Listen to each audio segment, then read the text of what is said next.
Welcome to Black Man Lab. We are live here Monday, September 14th. I almost forgot what day it is. These days keep rolling into one another. So glad to be back. Last week we took a week off for the holiday, but we are back and better than ever this week. We have a great topic that we are going to be discussing tonight, which is making money virtually. For our young folks, one of my brothers who's on with me today, the co-host is Joe Barker, and me and Joe have been talking to our young folks, and one of the things that they wanted to hear about was how do we make money in this virtual world. With that, let me just go ahead and give a quick introduction of Joe. Joe, say hello to the folks. How's everybody doing tonight? It's so good to be with you guys again. I know this topic seems like it may have been a reoccurrence of something we talked about a little earlier. We talked about the stock market. We talked about day trading and so forth, but that's just one of many different ways where you're making money in this virtual environment. So we have some good brothers on with us tonight that are going to open that door a little bit wider open with that broader discussion. So glad to be here with you guys this evening. Thanks, Joe. And we have a great group tonight to talk about different ways of making money virtually. Little background on Black Man Lab. Black Man Lab was co-founded by Maoli Davis, attorney Maoli Davis, my longtime buddy, who's like a brother from another mother to me. And Maoli, as a member of Let Us Make Man, they stepped out and wanted to be able to provide their boys with some different voices. We know as fathers that sometimes we struggle with having our own boys listen to us, and they oftentimes will listen to, somebody different, an uncle, a close friend, so on and so forth. So that's where it started at. And just was originally a small group of young men, but it's grown today to over 200 people. We've had as many as 250 people in the room when we meet live. Obviously, with COVID, we haven't been meeting live. We've been meeting virtually and via Zoom, which has actually worked out for us because we're able to have brothers from all around the country partake and listen in as well as be on the panel. So that's been really beneficial for us. One of the things that we do every week is that we make sure that we are centered and grounded in this space, being open to be able to take in this information that we are going to provide tonight. And it's really kind of letting go of, whatever heaviness that this world can put on us as Black men. Probably let that go so that we are open to be able to take in information and grow, all of us. Those of us that are hosting this event, those of us that are panelists, and obviously those that are listening in. So with that, I'm going to ask Joe. Joe, if you can get us centered, I'd appreciate it. Absolutely. So let's just take a couple minutes here. Now, as Marty said, normally we're in a space together, and we call it a safe and sacred space. And one of the things that we do there is we do this centering, but we also allow it to be a space where brothers that may have had a hard week, we just love up on them. We hug up on them, and we're there for them in this space. And so it's a little bit different space here, but we all are still navigating through a challenging 2020 with so much going on and so much that we've tried to address. So we're going to keep it simple here as far as our centering. Many of you all, your centering may be meditation, maybe prayer, maybe walking, going to the nature reserve, but we're just going to take some deep breaths tonight and bring everything in and let it go. So what I want everybody to do is on the count of three, we're just going to take a deep breath in, and then we're going to exhale it. And we're going to do that a few times and turn it back over. So on the count of three, let's take that deep breath in. 1, 2, 3. Now let it out. Let just that roll out of you, off your shoulders, and relax. And let's do that one more time here. Just take a deep breath in. 1, 2, 3. Breathe in and breathe out. And just center yourself. Let the calmness take over. Let the universe speak to you in the space that we're in. And let's hear what these brothers have to speak with us tonight on. Thanks so much, Joe. Appreciate it. I see we also have one of our other our other Black Man Lab members on, Brother Fred Parham. Brother Fred, how you doing today? What's going on, Marty? I'm listening to Joe do my thing, Joe. Hey, I hope I did it a little justice, brother. Oh my God, yeah. Hey man, it's great to see everybody. Great to be back to the listener audience, man. I'm excited about a great show. All the panelists. Glad to have you here, Thank Fred. you. I didn't know if you were going to make it in time, brother. Hey, would you bring the ancestors into our space? Can you do that for us? Sure will. Thank you. So yeah, I'd be honored to talk about our ancestors and as you said, invite them into this safe and sacred space. And so we began by our international ancestors whose names that we do not know, who lived and died upon the African continent, free and self-determining. Then those ancestors who fought during the Ma'afa as they, went through the Middle Passage. And so we call the names of those ancestors who we do know, who fought both on the continent of Africa for our liberation and self-determination, as well as throughout the African diaspora here in the Americas. People such as Nelson Mandela. We'll lift our fist and say Ashe. People such as Winnie Mandela. So we'll say Ashe and Ashe. Ashe.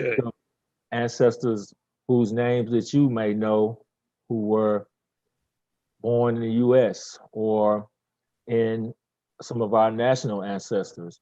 Think about those ancestors, both men and women, who fought during the enslavement for our freedom with both an armed struggle and in the courts of the US. So men and women like Frederick Douglass, Ashe. Ashe. Sojourner Truth, Ashe. Ashe.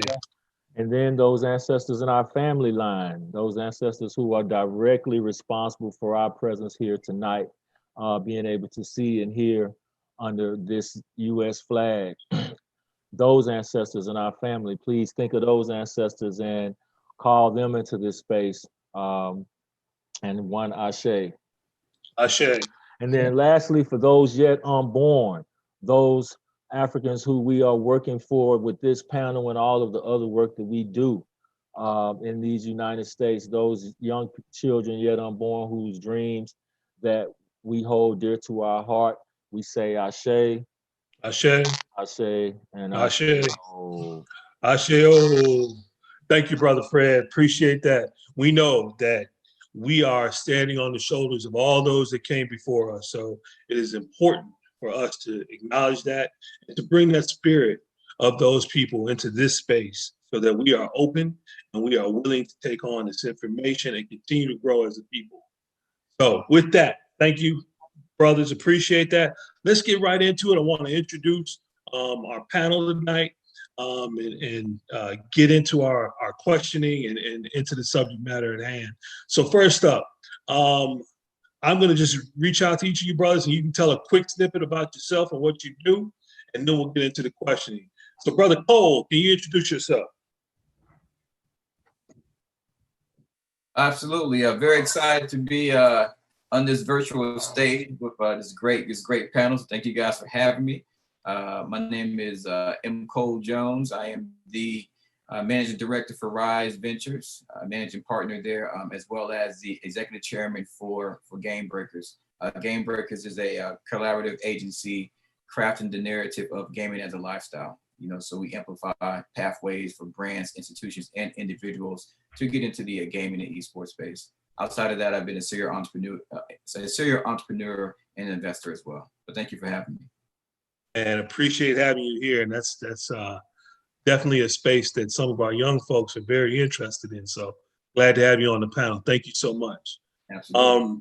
Brother Toussaint, you give yourself an intro. This is a brother from Chicago, me and Maudi's hometown. So he's not far from where we're from. So give an introduction to yourself, brother. You're on mute, Toussaint. I'm sorry. That's all right. Can you all hear me now? Can you hear me now? Yes, sir. Yes, sir. All right, I'm Tucson Werner, owner and founder of Calumet Creative, which is a boutique marketing and design firm. And just recently, within the last year, I started up a podcast in reference to this conversation. I started up a podcast, and I'm at currently like something like 250,000 viewers a week. So, in that vein, I'm becoming a public personality, but I leverage the podcast to create more energy around my design firm, but it's turning into, something totally different in itself. You know what I mean? Awesome. Thank you, brother. And that's that's the creative piece that we have as a people, right? Sometimes we find a lane that we didn't know was there. The next thing you know, that becomes who you are, man. So good stuff. Look forward to talking about it. Last but not least, my man, member of Let Us Make Man, as well as Black Man Lab, and one of our go-to people for all that is what we need within Black Man Lab and Let Us Make Man, my brother, Eldredge. What's up, El? Man, what's up, baby, man? It's an honor. I said when I got on here, it's always an honor when the brothers let me get on the mic, man. So my name is Elgin Washington, a serial entrepreneur, but today I'm going to be talking about and representing the Just Eldredge Media Group, and we are a media platform. I'm so excited to hear the brother say he started a podcast, because the podcast game is what we're in, and producing podcasts.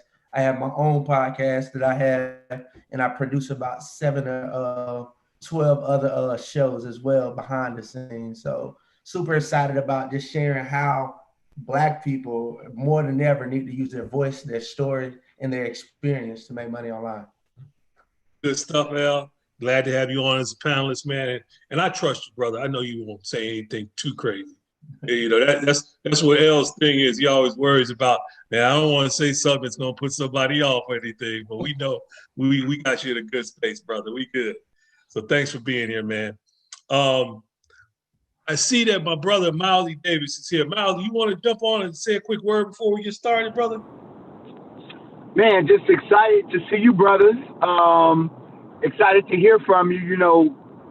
We get phone calls every day at the firm. We've had to adjust our business model quite a bit in order to make sure, we keep people safe under these conditions. So from having 20 people in the office at one time to having about 7 or 8 and then rotating folks and having them work virtually, has been a new thing for us. So I'm just looking forward to learning. Again, we just give thanks, because what we want more than anything else is for our young brothers and sisters who are out there that are able to watch to just know that we are grinding on every front, getting it every which way we can without, violating the law, just doing the work. And so I'm thankful, excited. And this is, again, just in the spirit of Black Man Lab. We've been at this now for over 4 years of just trying to build with young people, build with other brothers. And so this is a beautiful thing. So thank you, brothers, for being on. I'm going to lay back and listen, watch, and learn as I try to make it to the house. So appreciate you, brothers. Thank y'all. All right, bro. Drive safe there. And with that, let's get it started. Joe, you want to jump in with our first little inquiry? Yeah, let me do that. Let me do that for all three of you brothers, man. Again, we've kind of had some preliminary discussions as to a particular industry once COVID hit, the pandemic, and so much turmoil that we've been dealing with throughout the summer, so much strife. But I want to know, before we get into specifically what you do, or that may be part of it, how did COVID-19, how did quarantine impact you? And is it something, did you have to pivot to do what you're going to be talking about, or is this a space that you were already in? And let's start with you, brother Toussaint, and let's just go around.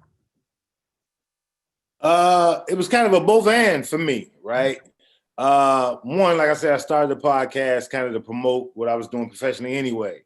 But in COVID, what it did was give me an opportunity to put more time toward the podcast, and the numbers grew at a rate that I couldn't even imagine. So in that vein, because I was spending more time with the podcast, it was kind of a pivot, even though I was already dibbling and dabbling in the lane.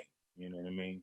So my increased presence in the podcast space started to create other opportunities and avenues to generate capital, Okay. What's your podcast, Toussaint? I was just about to ask, what is this podcast? It's called I Said What I Said. featuring Tucson Werner and Herb Howard. It's on the What's in It for the Black People media station. Okay. And what do you guys kind of go over? What do you just what's the Man, baseline? it's really all things Black, right? It's a racially driven, politically driven social commentary, and we've been kind of tagged like intellectual thuggery because we approach it from a vantage point that you probably don't hear in that space very often. It's intellectual conversation, I guess you could say, kind of formed through a neighborhood kind of commentary. You know what I mean? But if you have any understanding of Chicago, right? Chicago's a very, how can I phrase this? It's a very segregated town, but it's also very politically driven, you know? Mm-hmm. And when you start thinking about, like, I made a living in the arts, essentially. It's graphic design, but it's still the arts, right? And when you start thinking about the thriving communities in Chicago, you will make most of your capital in like politics and government, and it just kind of works that way. But because it's such a segregated place, man, you'll find that it's very difficult as a Black man or Black person in general to find cadre in that space where you can make a living off of these kind of industries.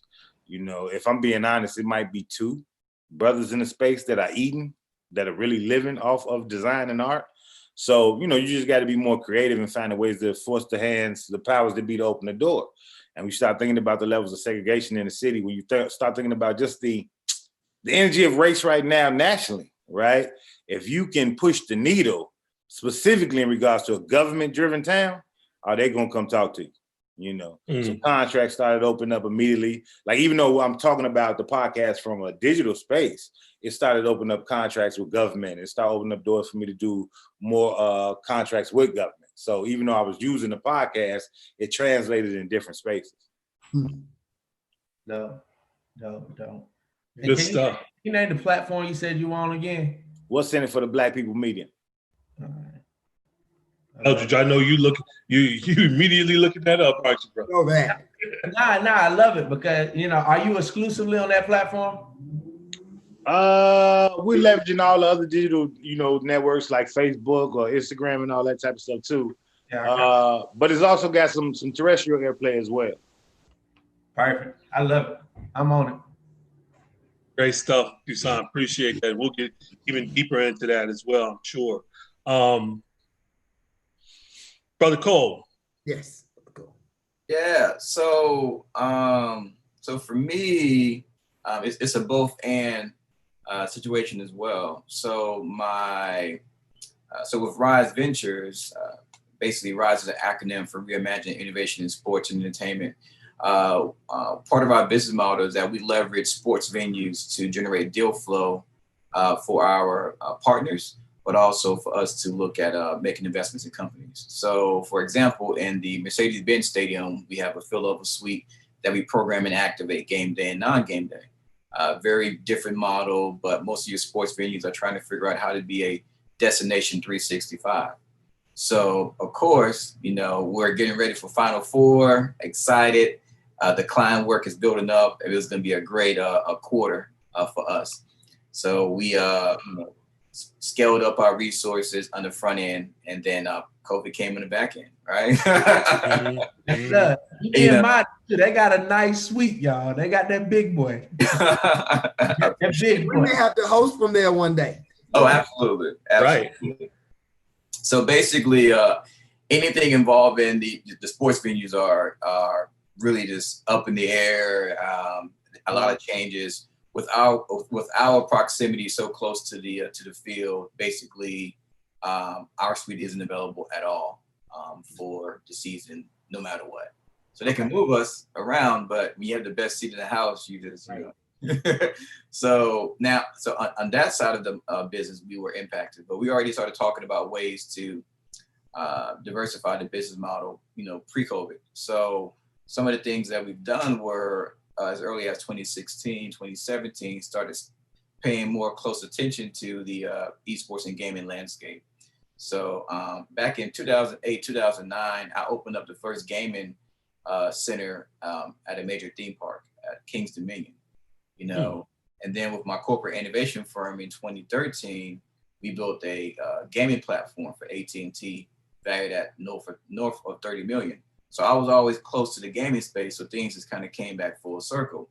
So So COVID put a big spotlight on the gaming industry, and then just streaming and curating content, just period. So from that perspective, we were able to kind of double down our focus and resources around the gaming ecosystem and be able to do a lot of impactful things. And very excited about the different things that we are doing. We've launched the first ever HBCU Esports League, partnering with the largest streaming platform, which is called Twitch, which is owned by Amazon. Got a great partnership with them. We got some really big announcements coming out this week. You know, I may even do a spoiler alert or something like that. I'll send a text message just to make sure I can speak on it. But yeah, so it was definitely a both and situation for us, and for a lot of the clients that I work with as well, just having to pivot, you know, and actually looking at how to generate revenue virtually was really at the core of it, especially for our nonprofit relationships.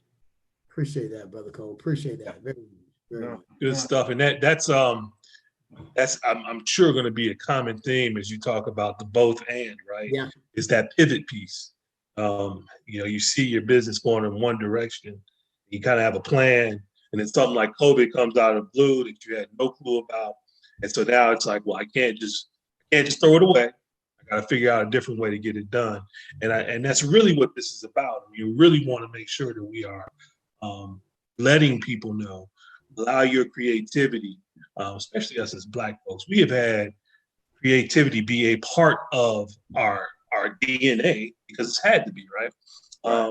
And sometimes we suppress it because of different societal norms. But you know, folks like you guys that have really opened yourself up and looked at different ways to do it are the ones that are super successful.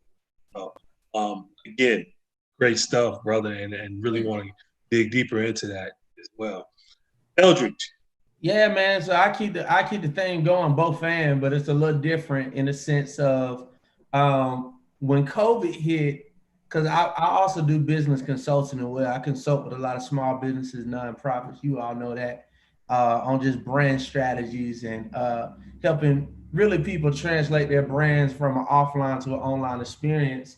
And it's crazy. It's like when COVID hit, everybody that was kind of like devaluing the online landscape, they called. Like, so February, March, like May, those months start really getting busy on that end, just kind of helping people get organized, especially in the church space, right? You can imagine how many churches that were not set up for this online streaming thing because they didn't feel like they had enough members and it wasn't valuable to now. If you're not online at all, you're losing. So on that end, it got busy. On the podcast world, listenership was really strong. And what I was doing was paying attention to the podcast landscape. So I'm listening like, all right, boom, listenership is going up, but where it hurt us, quality is going down because a lot of people, one, didn't own their studio like we did. So they didn't necessarily have the equipment in place. So a lot of where you usually hearing crispy mics, you're hearing Zoom call interviews, you know what I mean? And then also is going to the interaction of people. I'm an energy guy. So like not being around to actually engage with people in the studio, that definitely shifted the flow of how business was. But ultimately, I think COVID forced us all to become innovative. And in a lot of ways, if you really depend on who you are, like Mowley said, his office, they go from 20 people in a building to 7. That's an opportunity to downsize and save on revenue as well. So we all figuring it out. So at the end of the day, we made it over what this hill we're still climbing called COVID. Appreciate that, El. And as we pass it on over to Marty, I know he's going to come up with some things to dig deeper. I just want to thank you all for those answers because one of the things that's so critical is some of the young men that are in space with us, that are listening to us, that are following us, they're trying to figure out, what am I going to do? And some of the youth that we mentor are, you know, 1 or 2 decisions away from making the wrong decision, right? And being in an unproductive space. So it's really great to hear you guys say that it's not an either or, it's a both and. So these young brothers that are listening can recognize that, hey, it may not always be the easy choice, but it's something that people, they can see, that they know that are on this conversation with us, they can see that have done that, man. That's critical, that they see that practical application of how you guys have moved in this space. And El, I just want to say with you, man, I know my wife looks at you, man, like you Tommy, man, from Art, man. It's like, I don't know quite what you do, man, but we know you hustle, bruh. Talking about you earlier today. I said, yeah, I think El's gonna be on with us tonight. She's like, oh, I might have to listen because I don't know what he do, but he always hustling. I said, hey, that's what black men have to do, babe. That's what black men got to do. So thank you, brother, for the words. Appreciate y'all. Hey, look, tell your wife, man, my inspiration is on the call. I be watching M. Cole, bro. M. Cole, that guy said, if I'm telling you, I'm cold, but he's smart. Noted. I appreciate the shout, man. Thank you, man. Good stuff, man. Good stuff. So I'm laughing, man, because that's absolutely true about El, man. He'd be like, I don't know what this brother does, but he might as well have some wings on the way he moves Absolutely. around.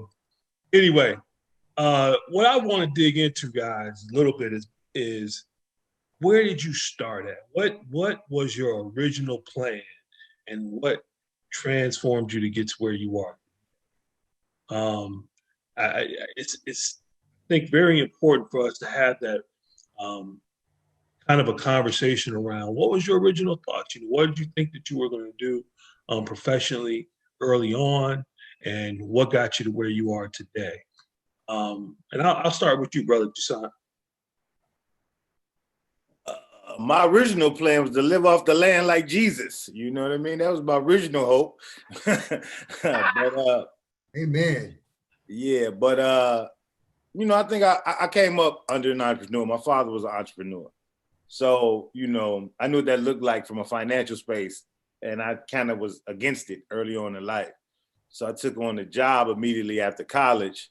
And then I realized that I'd rather roll the dice myself, so just like a lot of the brothers on here, and even like you all were laughing about El, I'm kind of the same story. And I would assume that most of the brothers on the call would probably be the same story until they settled in.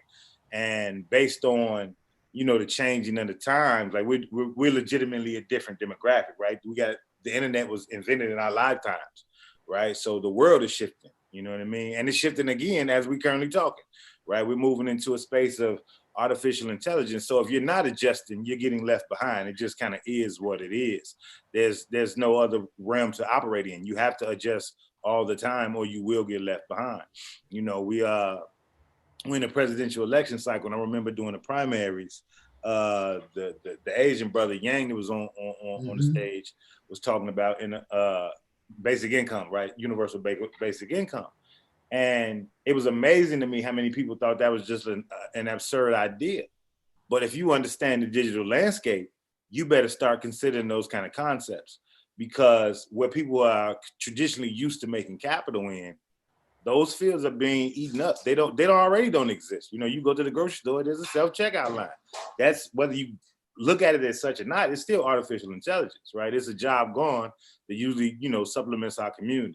When you think about the ATM, it's a job gone that usually supplements our community. When you get to the raw data of it, specifically for Black people, there's only like 2% of Black people working in the private space. So when you think about that contextually, that means that the vast majority of the income that comes to our communities is all government-driven jobs. Well, that's driving a bus, that's being a police officer, that's, those kind of jobs. Well, you think about the latest Teslas, right? You could call your Tesla to drive to you. You know what I mean? So if they already have that technology, how far do you think it's going to take for them to get to bus drivers driving buses without actual operators, or driving trains without actual operators? And then you start, or even mail for that matter. When you think about how Amazon works, and the post office is the greatest employer of Black people in America. So when you start thinking about those contextually, you got to know that we're approaching a kind of an awakening we're going to have as a community. What does it look like to be Black in America when those kind of opportunities don't exist? So our entire lifestyles has to be driven by, how can I adjust to the moment? I was born with a certain skill, which is art. It just is what it is. I've been an artist all my life. So how do I take this skill level, master it, and take it to a digital space where I can maximize my potential, right? Maximize my distribution, maximize my visibility. You know what I mean? That has to be the question that we always will have to continually ask ourselves for generations to come. If you're not in this space, I don't know how you survive. Well stated, brother. Appreciate that. Appreciate that, brother. Brother Cole. Quick question. Go ahead, Molly. How many hours, as you all share, how many hours do you work a day? What time do you get up and what time do you go to bed? Because these young brothers and sisters throw the word entrepreneur around for freedom, and they think that means waking up at noon and, you know, being done by 4 and kicking it all night. And I just would like for folks who are doing this, who are on their grind, to, give some context to that work, to that grind. It is no off time. You know, being quite honest, you might change your master, but you're still a slave to something. You know what I mean? So I'd rather be a slave to my goals than to somebody else's goals. So there is no off time. I wish I could give you some hours that I work, but I legitimately, when my eyes open up, I'm working. And right before I fall asleep, I'm working. You know, it's just kind of how it works. You know, it's an all day process. You know, ain't no weekends off. You know, when I go on vacation, my computer goes with me. You know what I mean? It is what it is. You know, vacation is really just a change in setting. You know what I mean? But that's my experience. I don't know everybody else's experience. That dang computer. Right. You know. Yeah. To answer both questions, definitely, entrepreneurship, you have to factor in, you have to schedule time to press pause, otherwise you literally can't work around the clock. Right. I know, especially when I was first building, it was sun up, sun down, sometimes sleeping, in the office. I'm just being honest. I'm not communicating necessarily the best of habits, but, the grind was serious. Now, when you love what you do, it's a little different, right? But one thing that I had to learn how to do was try to factor in time to sleep, to eat, to be present for my significant other, my now wife. It was tough, but I had to schedule those things the same way that I schedule anything else, to make sure that I kind of mix things up. But when you're building, you always sacrifice. You often do sacrifice more time to put towards building your company, trying to get to where you need to go. Especially if you're bootstrapping your company, especially if it's basically not something that's funded, it's basically just funded from your time, your money, your sweat and tears. So time is money. And from that perspective. In regards to my journey, so I was a marketing branding strategy guy, before I got into the technology space. I couldn't even spell technology at the time. But one thing I had to be honest about was what I was good at, right? So I had to really, be honest about, man, what skill set can I give to the world, right? That best represents, my best self. And it was marketing, branding, and storytelling. I'm like, well, shoot, well, how is that gonna play out in the tech space, right? Tech is, there's coding, there's development, there's all of this stuff, right? But every company needs marketing, branding, strategy, and storytelling. And the more I started digging into technology, a lot of your technologists, your technical individuals, they don't do that great of a job of telling their story, right? They're trash. Right. So I saw that as an opportunity, back in 2010, 2011, where I can give my skill set to the tech ecosystem to get back what I needed in return. And it worked out for me. That was my journey, right? Again, being honest about what I'm great at and giving it to the ecosystem, right? Providing immediate value. So therefore, I had the license to be able to ask for help and support in the areas where in the areas where I wasn't great. So I surrounded myself with folks who were experts in other areas, and that allowed me to build my first company, Cavallo, which was a collaborative growth company. So that's basically how my journey, got started. Just I encourage our young kings and queens, to be honest about what you're good at, and don't be afraid to amplify and project that particular skill set and give it into those areas and arenas where you want to get involved in. And as we dive in more about, making money virtually, definitely happy to share a few different examples of how you can take your skill set and do that in this new pandemic environment. And I'm so glad you said that, bro. Like really honing in on your skill set. So it directly how I got started. So I've naturally, my personality was my strongest asset. And my personality, I learned really well, transferred over to sales, transferred over to deals, transferred over to really getting in the room. So my start I was brought into internet 2.0. Internet 2.0, they say that's like the 1999 era. And there was a platform called Tripod. I don't know if y'all remember Tripod, but Tripod is like what Squarespace was, WordPress is. Before all of that, it was Tripod.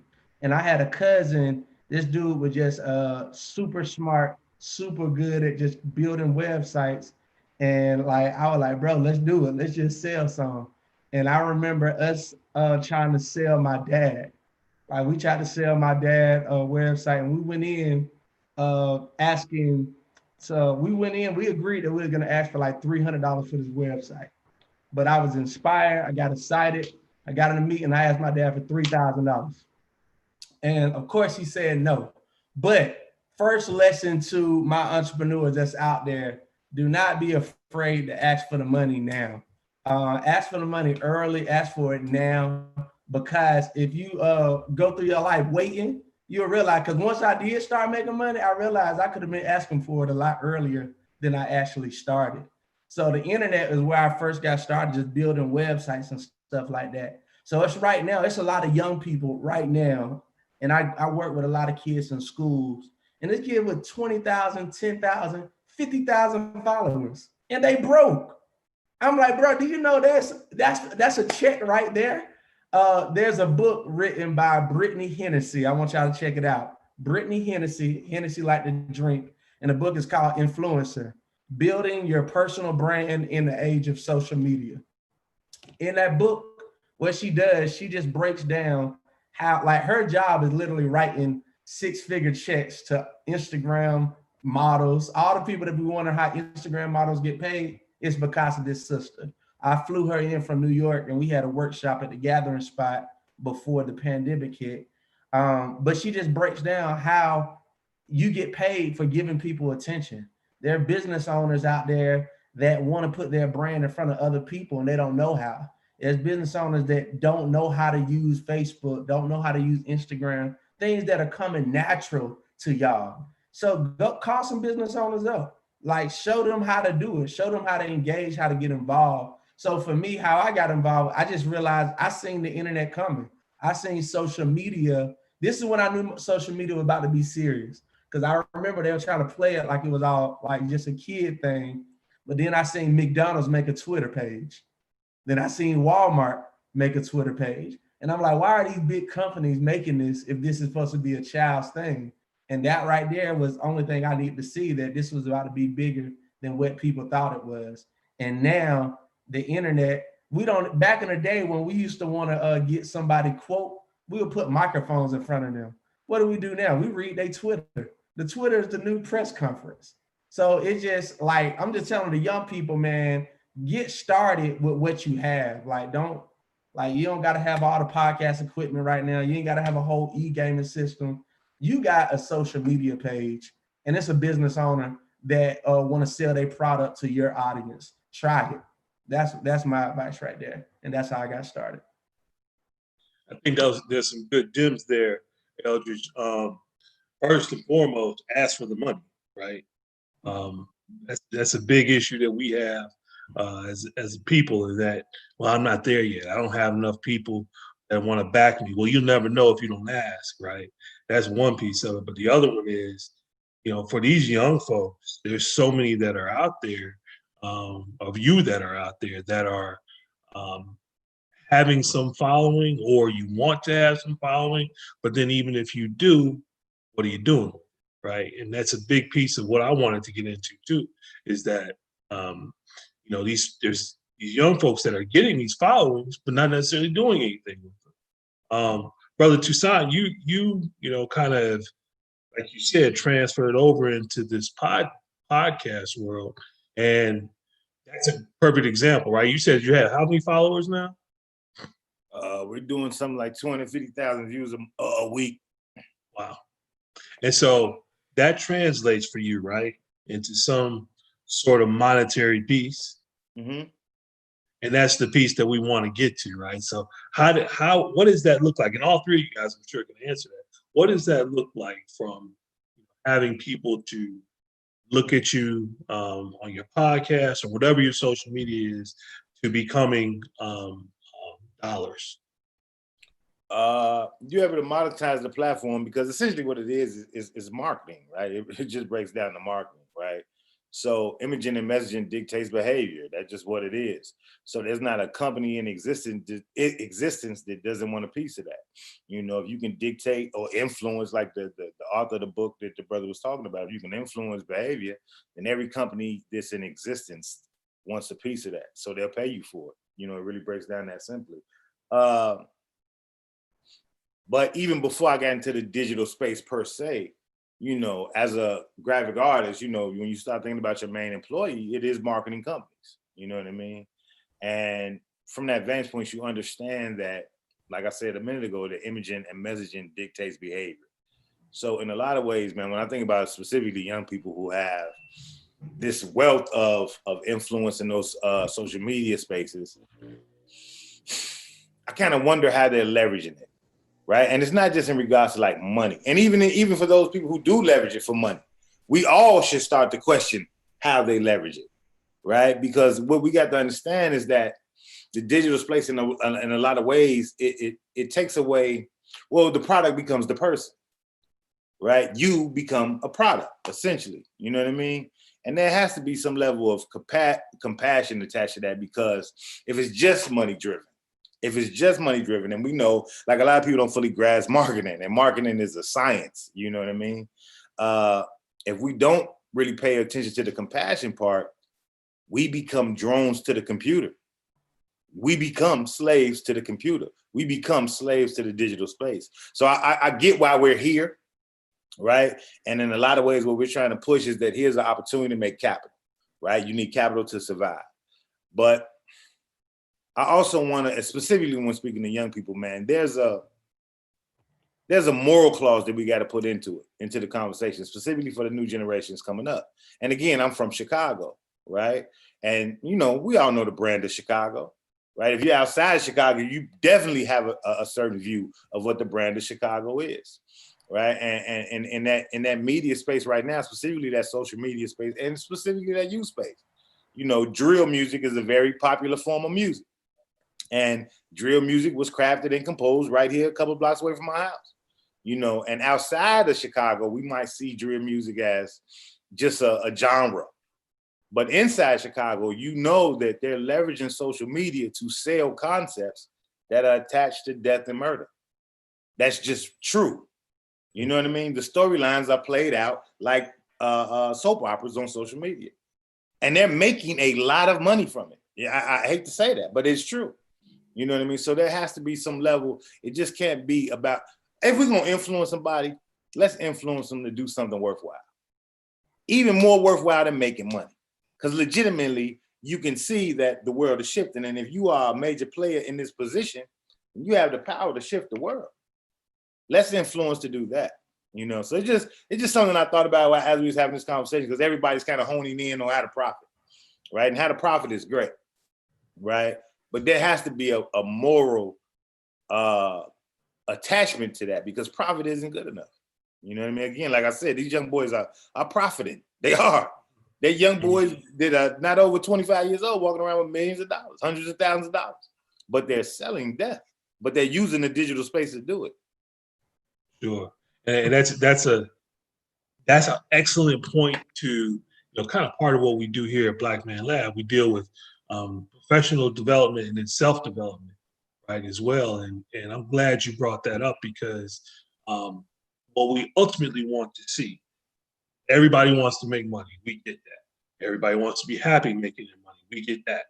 But at the end of the day, we want those people that are making that money to also be in a position of true leadership for our community.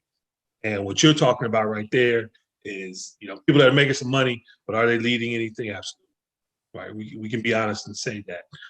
So we want to make sure those folks that are listening in have that level of understanding that, yeah, the money is cool. Everybody on this panel has made some probably decent coin in their life. But at the end of the day, it's about what you're leaving our community and our world with, right? So I'll get off my soapbox with that. But Joe, did you have something, man? Yeah, I did. No, that's a good point, Marty. And I hate to take it further, but I want to unpack that a little bit because, we are here to kind of hear about, hey, how do we make money in this virtual world? At the end of the day, different spaces for different people, but that engagement with our community has to be across the board. So Brother Toussaint, I appreciate kind of what you were saying, and I'll open this up for any of you all to answer, because that space, I'm part of a mentoring organization, and Marty and Molly know very well, Next Level Boys Academy. And when the protests and everything were going on this summer, I'm out there with Molly and I'm out there with Marty, and we're doing these things. And the CEO contacted me and said, "Hey, Joe, what should I do? I feel I should be out in these streets. I feel I should be doing X, Y, Z." And I said, "No, that's not your space. You have a diversion program. This is what you're doing, and you're doing it well. And that's how you support, that's how you bring in and take care of the community." So what I want to ask with this vision that you all have in this virtual world, you're making this money, how do you engage the community at the same time and make sure that you're in a space that is either bringing young brothers, young sisters along, advocating for them? How do you incorporate that into your efforts, as money is what, it's going to be a byproduct of what we do, but at the same time, that can't be the end all for everything. And I'll open this up to any of the three of you all. Yeah, I know I can jump in real quick and just say that's half the reason why the Just as a Media platform was created. Because social media is just a conversation, and the internet is very loud, right? You're hearing a lot of different things, but very rarely are you getting, if conversation or information is our diet, we're not really getting enough protein. You know what I'm saying? If positivity is the protein. And that's what Just as a Media wanted to do. We wanted to create, we see podcasting is right now, podcasting is where Facebook was when it was only college students. Okay. People know about it, it's popular, but it hasn't opened up yet. Podcasting is getting ready to disrupt radio the way Uber disrupted taxis. So it's about to be a completely game-changing thing. So for me, I got in that space because I see where it was going. I see where it's about to be. And I want to be a part of the reason why we got some voices that we need to hear on these platforms. So there are some political voices that we need to hear. It's funny, anybody that's involved with the Black Lives Matter movement or any type of organizing, I could arguably pinpoint any real protest or any real organizing to about a group of 20 people. There's about 20 people in Atlanta. If they're involved with it, it's probably the real deal. Right. And for Atlanta to be that big and for the real organizing world to be that small, it lets us know that we need more people involved. And how do you get more people involved is by putting more information out there. And the media is the best space to do that. And I just decided to come through the podcast space, but there's other ways to do it as well. There's through video content and blogging, and we do a little bit of that as well. But podcasting is just the lane that we wanted to stick in. So that's kind of where we are, is just trying to put as much protein, positive information out into this space as possible. Thank you, brother. Appreciate that. Anybody else want to weigh in on that? Yeah, sure. I'll chime in. So I definitely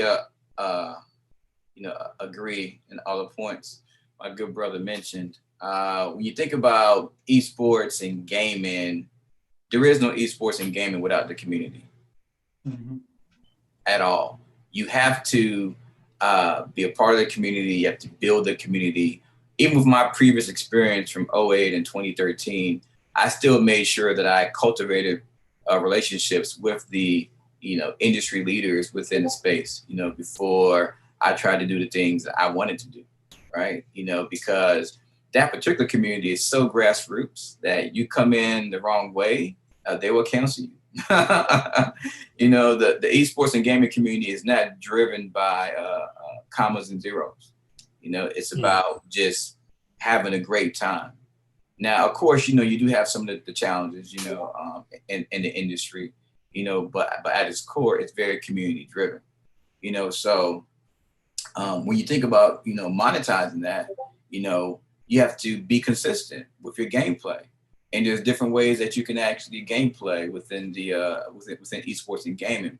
Now, something I want to point out that's very unique to our community, right, is that there are things that we are currently doing day in and day out that if we leverage esports or gaming fundamentals, we can monetize. Right now, while we're on, our young kings and queens that's watching us, maybe going back and forth between their Xbox, PlayStation, or some mobile game on their device. That's fair, right? Now, imagine if they just turned the switch on and they were recording their gameplay. Now, a lot of times when they play with their friends. They can record their gameplay with their friends. And it can be their gameplay, if it's good, that folks fall in love with and decide to follow them or subscribe to their channel on one of the many platforms, or it could be their commentary. It can be their conversation, and by giving that to the community, they will communicate to you what they enjoy most. Oh, I love when you guys are chatting about, current events, when you guys talk about sports. And you'll look at the comment sections and you're like, you know what, we should do more of that. So when you listen to your community, you begin to kind of build a cult-like following. And it's not saying that you have to have 2 million followers. You want them engaged, whatever the number is. Right? So building a community is key within this industry. And the beauty of it is that what esports and gaming is showing us is that you don't have to be a hardcore gamer to maximize what that ecosystem is making available to you. If you think about the platform I mentioned earlier, Twitch is heavily marketing to non-gaming industries, music, fashion. In fact, I think it was Burberry who just announced their fashion show is going to be live streamed on Twitch. So many industries are beginning to gravitate towards these platforms because of the reach, the global reach these platforms have, and the ability for you to easily be able to monetize and actually have access to monetize simply with what you already have at home, simply what you already have on your device. So that community aspect is very, very key when you're thinking about streaming and even content creation, whether it's on your PC, your Xbox, or your mobile device. And this is some great content that we are having tonight, man. I'm loving this conversation. I'm loving the information that you guys are providing, man, because this has been some of the stuff that Joe and I have been hearing that the young folks out there want to hear about. And so this is great. One of you guys, I think it might have been you, Brother Cole, that talked about having somebody to listen to, somebody to mentor you, somebody to kind of follow in doing the work that you're doing. Do all of you guys, and this is a general question, have all of you guys had that? And what would your suggestions be for the young folks out there to do the same thing? I'll start with you, Cole. Yeah, so my advice would be whatever you're good at that you want to do, find somebody who's great at it. Study them, and pull from them what you think will be best for you. Now, while you are exploring different aspects of what you like about them, keep your eye on them, but try to create your own version of how you want to go about executing that. Right? It doesn't have to be identical to the person, but having inspiration and a reference point is key. Now, something that Eldredge mentioned earlier, man, is it's so difficult because it's so loud, right? It was cool to say, oh, just Google it, right? But now when you Google, there's so much information. What is a trustworthy source? Who is credible, right? And part of it is, whoever resonates to you, just stick to them for like 90 days, right? Study anywhere from 1 to 3 people, what they do, what they're saying, and do it for 90 days and see what the outcome will be, right? And sometimes we do take the importance of mentorship or just looking up to someone. Sometimes we take that for granted. And sometimes it is difficult to focus because there is so much noise, but I would recommend creating tunnel vision, identify 1 to 3 people that you respect and admire in regards to their craft, pull anywhere from, 3 to 5 or 5 to 10 things that they are great at that you want to begin to incorporate, and don't try to do everything at one time. So you know what, I'm gonna try these 3 things for 3 months and see where it goes. And be focused and be diligent about focusing on those 3 things, because there's gonna be so many distractions. You may have a friend who goes viral the next day, and you're like, oh man, I got to figure that out. I got to do what I got to do what Sean did, right? But in order, viral is viral, but sustainability is long term, and the best way to be sustainable is for you to perfect, and practice. Just like sports, you got to practice. You got to perfect your craft, and you can't do everything at one time. Just like when you had to learn how to drive a car, you didn't just get in and understand everything. You had to take it in steps and phases. The same thing about trying to monetize the virtual community. You have to take it in steps and phases. Great stuff, brother. Great stuff. Brother Toussaint, what about you? What do you think in terms of having a mentorship for folks, or what do you think young people should do in terms of finding their lane?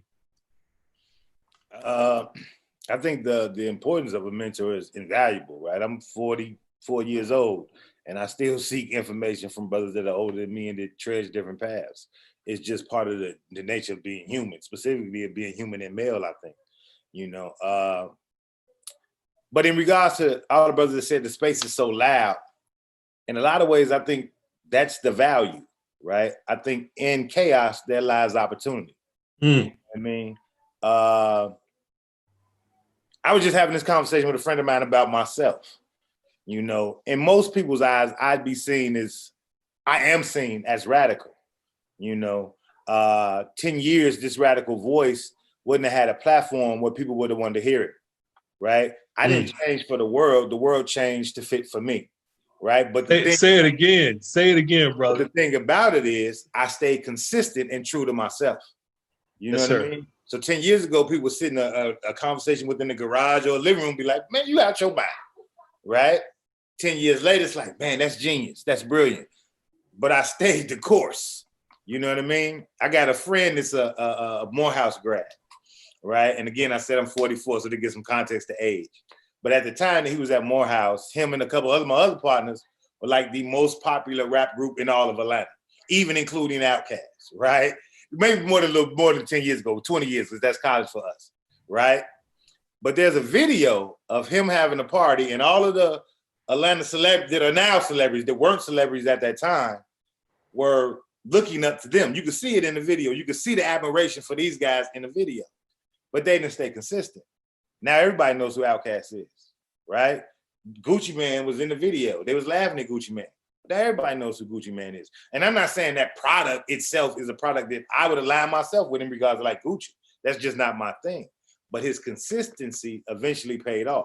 There's a Jay-Z line that says, I can sell water to a well. One of the things that the internet provides you, what the digital space provides you is, if you stay consistent, your community will always find you. It's just the truth. Yeah. It's true. Yeah, absolutely. And I think you touched on some good points there. One of which is that last one. You know, we have to stay on whatever that is that you thought was going to be your thing. Being consistent with it and staying on it. But we so often get pushed away because of, as I said before, societal norms, what we think are societal norms. But other communities, they do it all the time, right? When I say other folks, they do it all the time. That's how they're just built, you know. But our communities have been so disenfranchised that we have a tendency to get away from that, man. So I appreciate that, brother. Brother L, you want to jump in real quick? I know you have a ton of mentors, and it's helped you to be where you're at. But let's jump into that real quick, and then we want to get to habits, rituals, and disciplines. All right, so real quick, 3 mentors I want every young person to get. The first mentor is that literal mentor. That's someone that you actually know, someone you can touch, someone you can talk to. Y'all know I consider Mowley one of my mentors, Marty, Joe, Derek Bozeman, all these brothers are my mentors. And how I got mine, I just showed up every day. I didn't ask for permission. I didn't ask you to be my mentor. And Mowley met, I'm 30 now. I met Mowley when I was 22 years old. And we were talking about this a few nights ago. And when I seen them, I seen what I wanted in them. And I said, I'm gonna just be there regardless. I showed up to every event. I set up, I broke down. And one thing I learned, that leaders are addicted to dependability. So if you can become a person that people can depend on, they will always call you. And I just made myself dependable. So that's the first one, is that finding that literal mentor. The second mentor I want you to find is that lateral mentor, that person beside you that's in your age range. They're kind of in the same level you're in, but they're grinding. They inspire you and you can still learn from them. Issa Rae said it, we need to start working lateral. Quit always trying to reach up. There's people that's beside you that got a skill set that you can use. Last mentor, and that person could typically be found in your school, you know, when you go to college, something like that. The last mentor I want you to find is your literature mentor. That is someone that you can't get to. You don't really necessarily know them, but they have wrote blogs, they have wrote books, they have wrote teachings that will show you everything that you need to know. A book I want to encourage every young person to read, because regardless of any industry you're in, you got to know how to sell. There's a book by David Hoffeld called The Science of Selling. The Science of Selling, proven strategies to make your pitch, influence, decision, and close the deal. You got to close the deal no matter what you're doing, however you're making money. You got to sell, you got to close the deal. So those are the 3 mentors: the literature, the lateral, and the literal mentor. And my ritual, habits, and routine that I do every day, honestly, I try to call someone. I try to make 2 calls a day. Somebody that I just love, like a family member, because that gives me inspiration. I do all my work for my family. So whether it's my mom, my grandma, my aunt, a cousin, I try to call one family member, and then I try to call someone that I respect. Not because I need them, just to check up on them. Because there's another book called Dig Your Well Before You're Thirsty. And a lot of times we're only calling people when we need them. So I just try to call on people randomly just to check. That's kind of like my ritual that I do every day. And my relationships are the strongest asset I got. And that's why they stay strong. Appreciate that, L. That's great stuff, brother. And we love watching you, man. We love watching you grow. We love watching the work you do. Brother Toussaint, how about you? Your habits, rituals, and discipline. Marty, hold on one second, man. I think L just quoted Lisa Ray.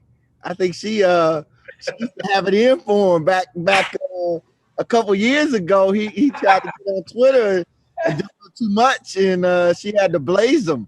But I had to jump in on that. Hey, Miley, we said we weren't gonna get L in trouble today on the Zoom, look, man. he quoting us, so you know he making it all good now. But I'm just saying, there was a moment they masked up a little bit. Lisa Ray wasn't with it. Look, me and Lisa Ray, we good now. We talked on the phone. We good. Nice. We good. That's cool. Good. That's dope. That's dope. Well, you need to get her to host our Columbo fundraiser dinner then. How about that? I don't know if we that good, but we good. African Center Schools, man. She got to support African Center Schools, you know. My fault. I know, man. Here you go. Here you go. Having one of your side conversations. Go ahead. In the middle of Black Man Lab. This is too good. This is just too good. Y'all brothers are killing it. Go ahead. All right. I'm sorry, brother. I kind of lost the questions. Habits, rituals, and what else? Yeah, exactly. See what Molly will do to you, brother? Habits, rituals, and disciplines. Just things that you do. What we want to do, man, is make sure that we've given young folks out there and anybody else who's interested some things that you do on a daily basis that help you to continue to move forward in your successes, man. So we know that you don't do those things without having some habits, rituals, and disciplines that you do on a daily basis. Man, read, brother. Read and seek information. You know. Yes, sir. I don't know if I mentioned my father in this conversation, but if I didn't, in regards to mentorship, I was blessed just to be born to that man. You know what I mean? Mm-hmm. And one of the things that he did to me early on in life was he forced me to read like an hour a night, and it became a labor of love. You know what I mean? Mm-hmm. And not only did I read all the time, but every time I got into his car, he forced me to listen to public radio. You know, and I hated all of this when I was a child. I hated every moment of it. You know what I mean? But as an adult man, it served me so well because information legitimately is the key to power. You know, and what you start to realize is that when you have reading is a skill set, listening is a skill set. And when you have those skill sets, you start to realize how many people don't have those skill sets. And like I said, in the midst of chaos lies opportunity. And if you're armed with the information, you can wield it through those chaotic spaces. So always seek information. For me, and this is just me, I'm probably more dedicated to information than anything else in life. You know, it allows me the opportunity to transition in those spaces. You know what I mean? It opens up doors, you know. Seek awesome. So appreciate that, brother. Brother Cole, what about you? Oh man, I love this question. And I'm gonna be a little vulnerable here. You know, I was the kid where I will be upstairs when I'm supposed to be doing my hour of reading. I'll come back down and be like, Mom, I'm done. Right? You know, so fast forward today, you know, I got to read something 2 or 3 times before I really understand it, right? Because I shortchange myself. Now, I'm giving this example to say to our young kings and queens, no matter where you are, you know, don't think that, oh man, because I'm not an avid reader, that I can't, I still can't read, you know? So yeah, I'm getting better with the physical reading, but you give me an audio book or a podcast, that's me, right? You know, but I totally agree with being able to consume, you know, information and content. I just wanted to hit on from a different perspective, right? You know, because, you know, all of us, you know, have our own journey to where we are today, right? You know, so you can turn any obstacle into an opportunity. Now, in regards to a ritual or a cadence for me, one thing I want to share to our listeners is that affirmations, you know, I am healthy, wealthy, and wise. You know, I am healthy, wealthy, and wise. And when I say these affirmations, I visualize, you know, how I am healthy. You know, I visualize what that means to me, what that means for my families. I visualize, you know, what does the wealthy aspect, the wise aspect in regards to my ancestors, right? And I visualize that and the energy that it does for me, you know, when I take those deep breaths, like the exercises that our good brother Joe walked us through earlier, man, it's powerful. And what happens, it becomes subconsciously, it becomes a part of who I am. You know, it really does it for me in regards to helping me set my day off. So I wanted to share that aspect of my routine, you know, with our young kings and queens that's listening in, and for anyone else who's listening in. That's awesome, brother. I appreciate you sharing that. I appreciate the vulnerability. We always call Black Man Lab a safe and sacred space for Black men. So, you know, that fits right in line with what we do on a daily basis.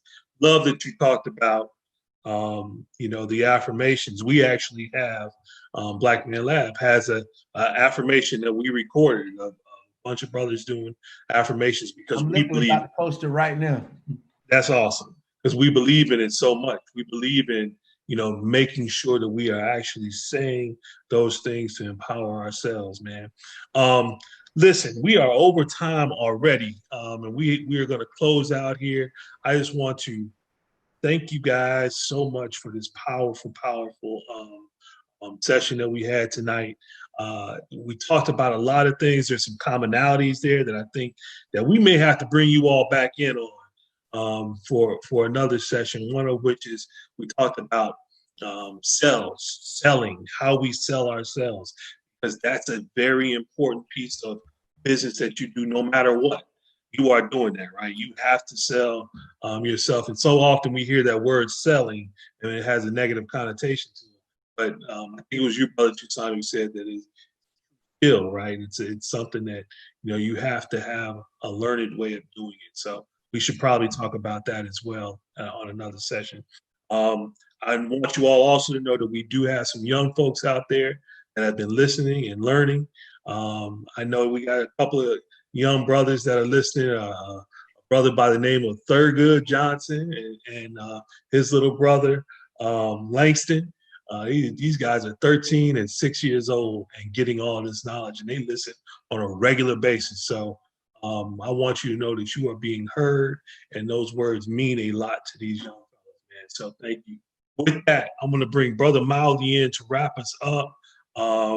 Unless is there anything else I missed, Joe or Fred? Is there anything I missed that we wanted to touch on beforehand? No, brother, I think we're solid. Brother Fred, unless you got some, I think we're pretty solid, man. Just Eldredge, thanks for getting and Mark, thank you for getting all their social medias dropped in the box, so we can make sure we support these brothers, because they're doing great work in the community and great work that's bringing the community together, and we need to support their efforts.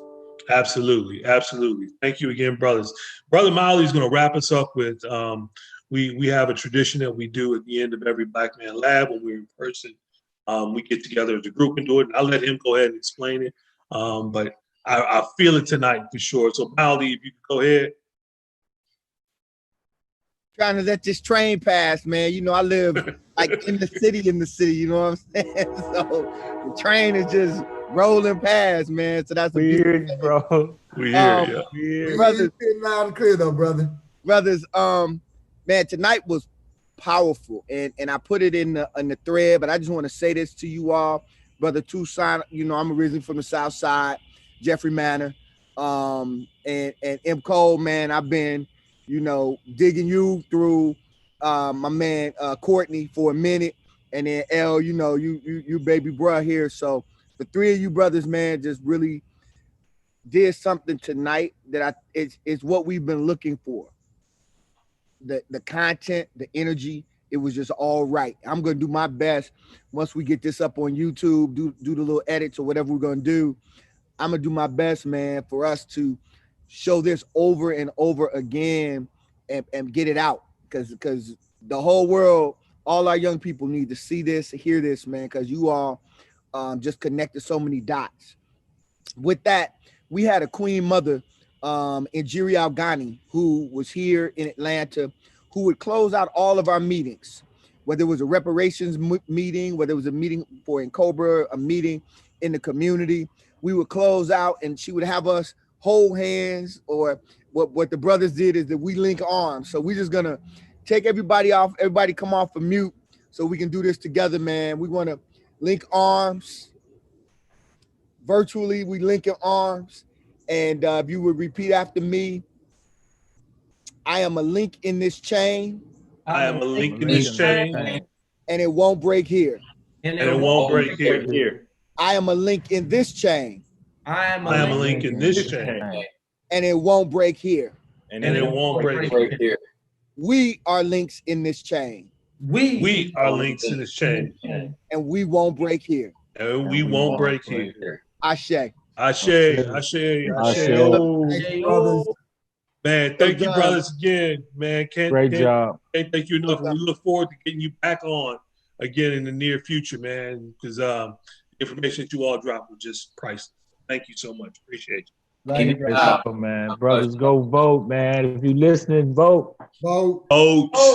Go and vote. Do your census. Do your census and vote. Absolutely, brothers. and protest. And